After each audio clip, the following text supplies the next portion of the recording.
NEET 2026 के लिए hardly 8 महीने बचे हैं और बहुत लोगों के मन में यही सवाल होगा ना कि क्या मैं अभी से शुरू करूं तो क्या मेरा सिलेक्शन होगा। तो द आंसर इज़ यस। लेकिन उससे पहले तुम्हें अपना माइंडसेट चेक करना होगा कि तुम्हारे मन में क्या है। अगर तुम अपने माइंड में ये नहीं बोलोगे कि हाँ मैं कर सकता हूँ, तो ही तुम कर सकते हो। वरना मैं कितना भी बोलूँ, कितना कोई भी कितनी स्ट्रेटजी वीडियोस देख लो, कितना भी कुछ भी फॉलो कर लो, नहीं होगा। जब तक अपने माइंडसेट ऐसा नहीं बना रखा है कि हाँ मैं कर सकता हूँ, तभी तुम कर सकते हो। So hi, it's Pinky Saniya, final year MBBS student, government medical college. इस पूरे वीडियो में मैं आप लोगों को कंप्लीट जो 8 मंथ है उनका रोड मैप देने वाली हूँ कि कैसे तुम लोगों को तीनों सब्जेक्ट को अप्रोच करना चाहिए ताकि तुम्हारा टाइम पे सिलेबस खत्म हो जाए और मल्टीपल टाइम रिविजन हो। ये सारी चीज़ें जो मैंने फॉलो करी थी, तो या फिर तुम अपना खुद का टाइम टेबल बना सकते हो इस चीज़ से कि हेल्प लेके कि कैसे डिज़ाइन करना है पूरा अपना शेड्यूल। शुरू करते हैं। तो सबसे पहले अपना माइंडसेट चेक करना है तुम्हें।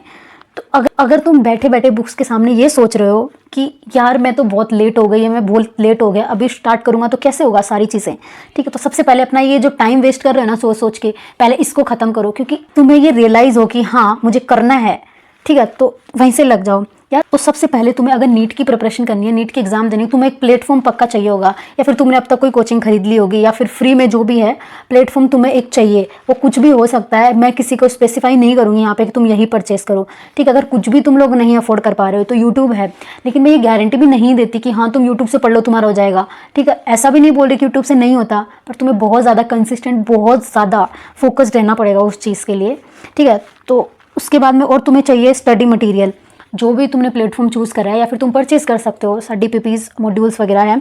NCERT तुम्हें चाहिए, और एक मेंटोरशिप चाहिए, कोई एक्सपीरियंस्ड पर्सन की मेंटोरशिप तुम्हें चाहिए, क्योंकि उसने वो सारी चीज़ें देखी होती है, तो वो बहुत अच्छे से तुम्हें गाइड करेगा।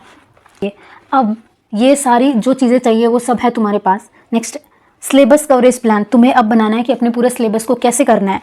तो 4 to 5 मंथ, मैक्सिमम 5 मंथ्स ले लो। 5 मंथ में यानी दिसंबर और जैन तक तुम्हारा पूरा सिलेबस एक बार ख़त्म हो जाना चाहिए, with lectures, notes and MCQ practice, ठीक है। इन सारी चीज़ों के साथ में तीनों सब्जेक्ट का 4-5 महीने में इतना सारा सिलेबस, इतनी सारी चीज़ें कैसे करना है। तो सबसे पहले अपना जो पूरा डे है उसको सब्जेक्ट वाइज कैसे तुम लोग डिवाइड करोगे। तो यहाँ पे मेनली 3 पार्ट में मैं अपने पूरे डे को डिवाइड करती थी, ठीक है। तो यहाँ पे सबसे पहले टाइम को कैसे डिवाइड करना है। तुम्हें मिनिमम 10 to 12 आवर्स की स्टडी करनी होगी। 24 आवर्स होते हैं यार, अगर उसमें से तुम लोग 8 या 9 घंटे सो भी लेते हो, 12 तुम आराम से पढ़ाई के लिए निकाल सकते हो। बाकी के जो बचते हैं उसमें तुम अपनी जो भी एक्टिविटीज़ होती है पूरी डेली रूटीन की, वो सब तुम कर सकते हो। एक्स्ट्रा चीज़ें तुम्हारी जो भी हैं वो सब वहाँ पे ऐड कर सकते हो। बायो फिजिक्स को यहाँ पे 4 आवर्स तुम दे सकते हो, क्योंकि मोस्टली लोगों की फिजिक्स टफ होती है, बहुत सारे लोगों की केमिस्ट्री और बायोलॉजी उस पर अच्छी कमांड होती है, तो उस पर वहाँ पर थोड़ा कम टाइम देके अच्छे से हो जाएगा। फिजिक्स कम होती है तो फिजिक्स को ज़्यादा टाइम चाहिए, तो 4 आवर्स यहाँ पे फिजिक्स, 3 आवर्स यहाँ पे केमिस्ट्री और 3 आवर्स यहाँ पे बायोलॉजी। अब बचते हैं 2 आवर्स। 2 आवर्स का मैं एंड में बताऊँगी इन 2 आवर्स में क्या करना है। इसके बाद में टाइम डिसाइड हो गया, 3 स्लॉट अपने बना लिए मेन। अब आते हैं स्टडी फ्लो। अब करना कैसे है, पढ़ाई कैसे करनी है, सीक्वेंस क्या रहना है, फ्लो क्या रहने वाला है। तो सबसे पहले तुम्हें देखना लेक्चर्स क्यों देखना है, तुम्हारी एक्टिव लर्निंग के लिए लेक्चर्स देखना है। तुम्हारे कंसेप्ट्स हैं वो बिल्ड होंगे लेक्चर से, तुम्हें समझ में आएगा क्या इंपॉर्टेंट है क्या नहीं है, चीज़ों को कैसे अप्रोच करना है, कैसे यहाँ पे लेक्चर्स में जो नोट्स होते हैं उनको तुम्हें यहाँ पे लर्न करना है, ठीक है। वो सारी चीज़ें पढ़नी है, कॉन्सेप्ट बिल्ड हुए तो नोट्स इजीली याद हो जाते हैं। प्लस NCERT सब्जेक्ट की जो NCERT होती है उसको पढ़ना होता है, नोट्स प्लस NCERT। इससे क्या होगा, इससे तुम्हारा नॉलेज अप होगा, ठीक है। थर्ड यहाँ पे चीज़ है जो मेन है, सबसे इंपॉर्टेंट चीज़ है MCQ प्रैक्टिस। MCQ प्रैक्टिस में भी यहाँ पे PYQ मस्ट है, PYQ सबको करना है। जिससे क्या होगा, तुम्हारी स्पीड है, एक्यूरेसी है, वो इंक्रीज होगी। प्लस तुम्हारा नॉलेज चेक होगा यहाँ पे कि तुमने अभी तक जो गेन करा है वो सही करा है नहीं करा है, उसको अप्लाई कर पा रहे हो या नहीं कर पा रहे हो, ठीक है। फोर्थ यहाँ पे चीज़ आती है टेस्ट देना, जो वीकली जो अपन टेस्ट देते हैं उस टेस्ट की मैं बात करूँ। इससे क्या होगा, इससे तुम्हारा आउटपुट पता चलेगा, रिजल्ट पता लगेगा कि कैसे तुमने चीज़ों को सही डायरेक्शन में लिया है या नहीं लिया है। अब यहाँ पे अगर क्वेश्चन नहीं बन रहे हैं तो उस चीज़ से डिप्रेशन में नहीं जाना है, टेंशन में नहीं जाना है। इट्स ओके, स्टार्टिंग में ऐसा होता है, पर धीरे धीरे तुम करोगे, हेल्प लेके, किसी फ्रेंड की हेल्प लेके, टीचर की हेल्प लेके, डाउट्स अपने क्लियर करोगे। तो एक बार स्टार्टिंग में डिफिकल्टी होती है, ट्रस्ट मी, स्टार्टिंग में डिफिकल्टी होती है कि कैसे चीज़ों को अप्रोच करना है, पर एक बार तुम्हारी मेमोरी में वो चीज़ें सेट हो गई ना, नेक्स्ट टाइम तुम यू क्वेश्चन होंगे तुम्हारे बहुत ईजीली। अब शुरू करते हैं कि कैसे करना है। जैसे 3 स्लॉट अपने बनाए थे, उसमें फर्स्ट है मॉर्निंग टू लंच तक का टाइम, यानी 4 आवर्स यहाँ पे मॉर्निंग में जब भी आप उठते हो उसके बाद से लेकर लंच तक 4 आवर्स यहाँ पे निकालने हैं।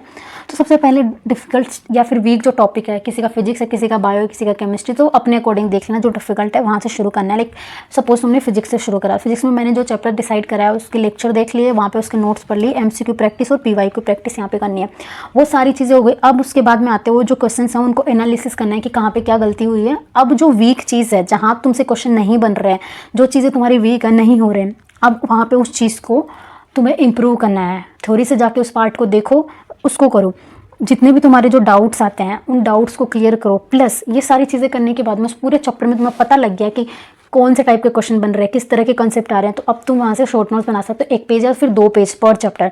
अब उसके बाद में तुमने ब्रेक ले लिया है, जो भी तुम्हारे इंपॉर्टेंट काम थे वो कर लिए। अभी noon to evening second slot आता है, 3 to 4 आवर्स, मिनिमम 3 आवर्स निकालने हैं। केमिस्ट्री में तुम्हें लेक्चर्स देखने हैं, लेक्चर देखने के बाद में लेक्चर्स के जो नोट्स और NCERT होती है वो करनी है। उसके बाद में PYQ प्रैक्टिस करनी है, MCQ प्रैक्टिस करनी है, उसमें PYQ हर चैप्टर के करने हैं तुम्हें। फिर ये सब करने के बाद में एनालिसिस कर लिया पेपर का, अब वहाँ से शॉर्ट नोट निकालने हैं तुम्हें, 1 to 2 पेज के पर चैप्टर के शॉर्ट नोट्स बनाने हैं और अपनी जो मिस्टेक्स हैं उनको एनालिसिस करना है और उनको इम्प्रूव करना है। इसके बाद में स्लॉट के बाद में तुमने एक छोटा ब्रेक लिया 15-20 मिनट का। उसके बाद में इवनिंग से 10 बजे तक रात तुम्हें 3 घंटे मिनिमम होने चाहिए, मैक्सिमम तुम कर सकते हो पर 3 आवर्स तो मिनिमम होने ही चाहिए। और यहाँ पे पढ़ते हैं बच्चा क्या, बायोलॉजी। बायोलॉजी में क्या करना है, लेक्चर्स देखने हैं, लेक्चर्स के अंदर जो नोट्स होते हैं उन नोट्स को लिखना है और वो नोट्स याद करने हैं। नोट्स याद करोगी NCERT तुम्हारे लिए अब ईजी हो जाएगी बिल्कुल पढ़ना, और वहीं से उस चैप्टर की NCERT पढ़ो। पढ़ने के बाद में तुम्हें MCQ प्रैक्टिस करनी है, PYQ प्रैक्टिस, उसको एनालिसिस करना है। एनालिसिस करने के बाद अब तुम्हें पता लग गया है क्या चीज़ें है, क्या चीज़ें इंपॉर्टेंट है, क्या नहीं है, क्या चीज़ें जो NCERT में अच्छे से नहीं दी हुई है, जो छुपी हुई चीज़ें हैं जो टीचर उसको एक्सप्लेन करता है जैसे। अब उन चीज़ों को तुम्हें NCERT में वहाँ पे इंपॉर्टेंट पॉइंट्स को ऐड करना है NCERT, या फिर तुम अगर NCERT में नहीं लिखना चाहते तो स्टिकी नोट्स होते हैं उनको वहाँ पे लिख के चिपका सकते हो, ठीक है। और पूरे चैप्टर है, पूरा चैप्टर का इतना शॉर्ट में नोट्स बनाने हैं तुम्हें, बिल्कुल शॉर्ट में, जो लास्ट मोमेंट में तुम्हें काम में आएंगे, तो वो शॉर्ट नोट्स 1 to 2 पेज के यहाँ पे तुम्हें बनाने हैं। इतना सारा बायो में करना है। अब जो लास्ट जो 2 आवर्स बचे थे अपने पास में, 10 to 12 आवर्स की स्टडी में जो 2 घंटे अपने पास बचे थे, अब उन 2 घंटे का क्या, अब लास्ट 2 घंटे ऑफ द डे यहाँ पे क्या करना है तुम्हें, बैकलॉग। अभी तक तुम्हारा जो भी पीछे छूट गया है, जो कंप्लीट नहीं हुआ है डिसाइडेड टाइम पीरियड में, अब वो बैकलॉग है यहाँ पे कंप्लीट करना है 2 घंटे में, वो कंप्लीट करना है। स्पीड तुम्हें बहुत अच्छी रखनी है, तभी सारी चीज़ें टाइम पे हो पाएंगी। उसके बाद में तुम यहाँ पे क्विक रिवीजन, जो पूरे दिन में तुमने जो करा है उसका फटाफट से क्विक रिवीजन लेना है। नेक्स्ट डे क्या करना है उसकी प्लानिंग कर लेनी है, 10-15 मिनट लगेंगे उसमें। और उसके अलावा जो भी पूरे दिन में तुम्हें इंपॉर्टेंट चीज़ें फील हुई या करना है, जो नहीं किया या फिर जो करके सही लगा या कुछ भी जो भी इंपॉर्टेंट तुम्हें लगा, वो एक नोटबुक में लिख लेना है। यहाँ पे अपनी मिस्टेक्स की एक नोटबुक बनानी है, वो वहाँ पे लिखना है। हो गया तुम्हारा आज का पूरा दिन ख़त्म हो गया। इतना कर लो, मोर देन सफिशिएंट है। हर रोज़ ऐसा कर लोगे ना, सच्ची में सिलेक्शन कोई नहीं रोक सकता। उसके बाद में तुम सो सकते हो। 8 आवर्स की स्लीप यहाँ पे ज़रूरी है, कम से कम 8 आवर्स तुम सोओगे ना, तभी जाके अगले पूरे दिन तुम 10 से 12 घंटे पढ़ पाओगे। ठीक, चीज़ यहाँ पे एक इम्पॉर्टेंट चीज़ है, ब्रेक। हर 2 स्लॉट के बीच में तुम्हें एक ब्रेक लेना है, वो मैंडेटरी है, ज़रूरी है। माइंड फ्रेश करने के लिए वो बहुत ज़रूरी है। अब उस ब्रेक में तुम्हें क्या करना चाहिए, तुम खा सकते हो, वॉक कर सकते हो, जो गाने तुम्हें पसंद है वो सुन सकते हो, या फिर किसी जो भी फेवरेट है आपका मोटिवेशनल स्पीकर है, वहाँ से तुम लोग उसके वीडियोस देख सकते हो। और अगर बहुत ऐसे ज़्यादा थकान हो रही है, अगर तुम उठ सकते हो 15-20 मिनट में, तो पावर नैप ले सकते हो। अगर नहीं उठ सकते हो तो ये वाला रिस्क मत लेना, वरना तुम्हारा पूरा प्लान बिगड़ जाएगा। उसके बाद में या फिर तुम किसी अपने फ्रेंड से बात कर सकते हो, अपनी फैमिली में किसी से बात कर सकते हो। वीक में तुमने 6 डेज अच्छे से मेहनत कर ली, अच्छे से सब कुछ कर लिया, सारा जो भी डिसाइड था। अब आता है संडे। अब संडे को क्या, संडे को तुम्हें सिर्फ एक इम्पॉर्टेंट चीज़ है जो करनी है, मॉक टेस्ट। अब तक पूरे वीक में जो भी पढ़ा उन चैप्टर्स का तुम्हें एक मॉक टेस्ट देना है, वही एग्जाम पैटर्न वाला। मॉक टेस्ट दिया, उस मॉक टेस्ट को एनालिसिस कर लिया, वीक पॉइंट थे उनको लिख लिया। जब भी चैप्टर को वापस पढ़ेंगे अब उन वीक पॉइंट्स को करेंगे, या फिर उसी दिन उन वीक पॉइंट्स को करना है, ठीक है।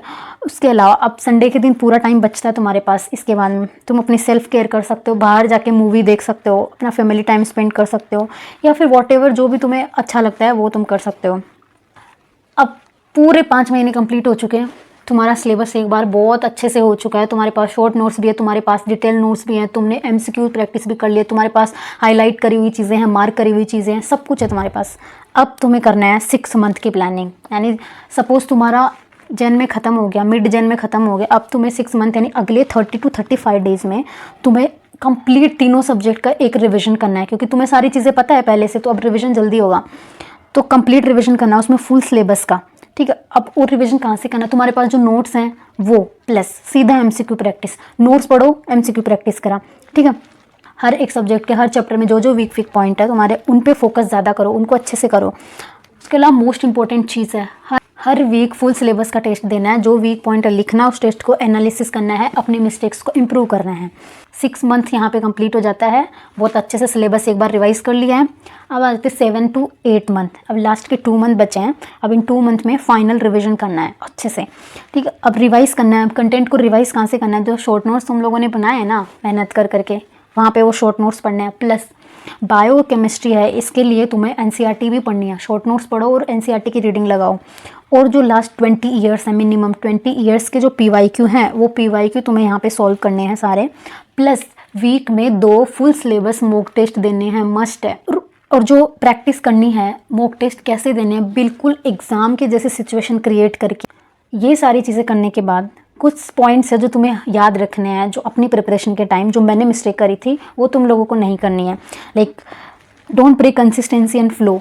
तुम लोगों ने इतना अच्छा अपना फ्लो बना रखा है, कंसिस्टेंसी बना रखी है, 2 वीक करा, 3 वीक करा, 1 मंथ करा, 2 मंथ करा, अब उसको किसी भी कंडीशन में ब्रेक मत होने देना, ठीक है। ये वाली चीज़ मोस्ट इंपॉर्टेंट है। लोग शुरू करते हैं, थोड़े दिन करते हैं पर कंटिन्यू नहीं कर पाते, तो अपनी कंसिस्टेंसी ब्रेक नहीं करनी है। उसके बाद में सेकंड पॉइंट है, बहुत इंपॉर्टेंट पॉइंट है, एनालिसिस करना। पेपर देते हैं, पेपर दे के फेंक देते हैं, और ठीक है जो सही हो गए, जो गलत हो गए, पता नहीं है, वो मिस्टेक यहाँ पे नहीं करना है। मैं हर बार बोलती हूँ कि एनालिसिस करना मत भूलना, क्योंकि मैंने ये मिस्टेक करी थी, बहुत ज़्यादा पे करना पड़ा था मुझे इसके लिए। तो तुम लोगों को ये मिस्टेक नहीं करनी है, और कोई भी जो डिस्ट्रैक्शन है तुम्हें डाइवर्ट कर रहा है तुम्हारी पढ़ाई से, उस सारी चीज़ों से दूर रहो।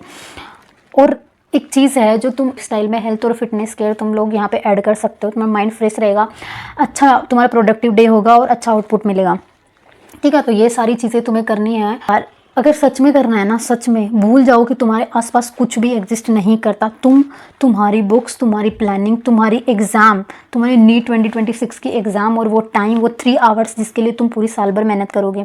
इसके अलावा तुम्हारे माइंड में, तुम्हारे आसपास कुछ भी एग्जिस्ट नहीं करना चाहिए। अगर तुम लोग ऐसे करोगे ना, तब जाके सब होगा। और कैसे शॉर्ट नोट बनाने हैं, और भी तुम्हें डिटेल में एक्सप्लेनेशन चाहिए किसी भी पॉइंट की, तो तुम कमेंट सेक्शन में मुझे बता सकते हो, मैं नेक्स्ट वीडियो उसका बना दूंगी। So yeah, all the best and happy study, and thanks for watching. Bye bye.